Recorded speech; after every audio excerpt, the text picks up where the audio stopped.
இன்னைக்கு ஒரு ஃப்ராட் நிறுவனத்தை பத்தி தான் பேச போறேன். அமேசான் நிறுவனம். இது மீறி நடந்ததுன்னா நாங்க கமிஷனர் ஆபீஸ்ல போய் நாங்க கண்டிப்பா கம்ப்ளைண்ட் கொடுக்க தான் போறோம்.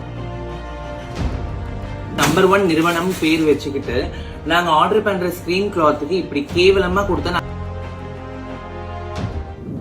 ஹலோ மக்களே, எல்லாருக்கும் வணக்கம். இன்னைக்கு ஒரு ஃப்ராட் நிறுவனத்தை பத்தி தான் பேச போறேன். அமேசான் நிறுவனம். அமேசான் நிறுவனம் மாதிரி ஒரு கேவலமான ஒரு நிறுவனம் நான் பார்த்தது இல்ல. என்னோட சிஸ்டர் ஒரு ஸ்கிரீன் கிளாத்தஸ் ஆர்டர் பண்ணியிருந்தாங்க.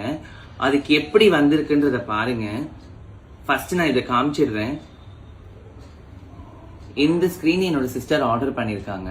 பட் எங்களுக்கு ரிசீவ் ஆனது நீங்க பாத்தீங்கன்னா உங்களுக்கு வயிறா எரியும். இது என்னதுங்க? இப்படி கூட யாருன்னா ஒருத்தவங்க கொடுத்து அனுப்புவாங்களான்னு எங்களுக்கு தெரியல. இது ஒண்ணு மட்டும் இருந்தா கூட பரவாயில்ல. இன்னொரு ஒரு கிளாத் ஆர்டர் பண்ணிருக்காங்க. அது எப்படி வந்திருக்குன்னு பாருங்க.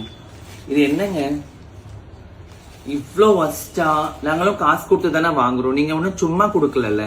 அப்படி இருக்கும்போது இந்த மாதிரி நம்பர் 1 நிறுவனம் பேர் வச்சுக்கிட்டு நாங்க ஆர்டர் பண்ற ஸ்கிரீன் கிளாத்துக்கு இப்படி கேவலமா கொடுத்தா நாங்க எதுக்கு இந்த மாதிரி நிறுவனத்துல வாங்கணும்? நாங்க டைரக்டா வாங்க முடியாது, டைம் இருக்காதுன்றதுனாலதான் நாங்க போயிட்டு ஆன்லைன்ல பர்ச்சேஸ் பண்றோம்.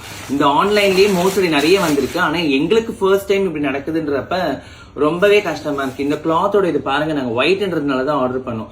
யூஸ் பண்ணி பழைய கந்த துணி, சமையலுக்கு யூஸ் பண்ற கந்த துணி மாதிரி இருக்கிறத நாங்க வாங்கி யூஸ் பண்ணணுமா? நான் இதுக்கு பே பண்ணவும் மாட்டேன். இங்க பாருங்க, 5 ஆர்டர் பண்ணதுக்கு இப்படி கூட கொடுப்பாங்களான்னு தெரியல. இதுக்கு கண்டிப்பா அமேசான் நிறுவனம் எங்களுக்கு பதில் சொல்லியே ஆகணும். நாங்க பே பண்ண மாட்டோம். இது மீறி நடந்ததுன்னா நாங்க கமிஷனர் ஆபீஸ்ல போய் நாங்க கண்டிப்பா கம்ப்ளைண்ட் கொடுக்க தான் போறோம். இப்பவே நாங்க வானகரம் ஸ்டேஷன்ல கம்ப்ளைண்ட் இதுக்காக கொடுப்போம். அதுக்கு என்ன ஸ்டெப்ன்றது நீங்க பாருங்க. நான் இன்ஸ்டாகிராம்ல அப்டேட் பண்றேன்.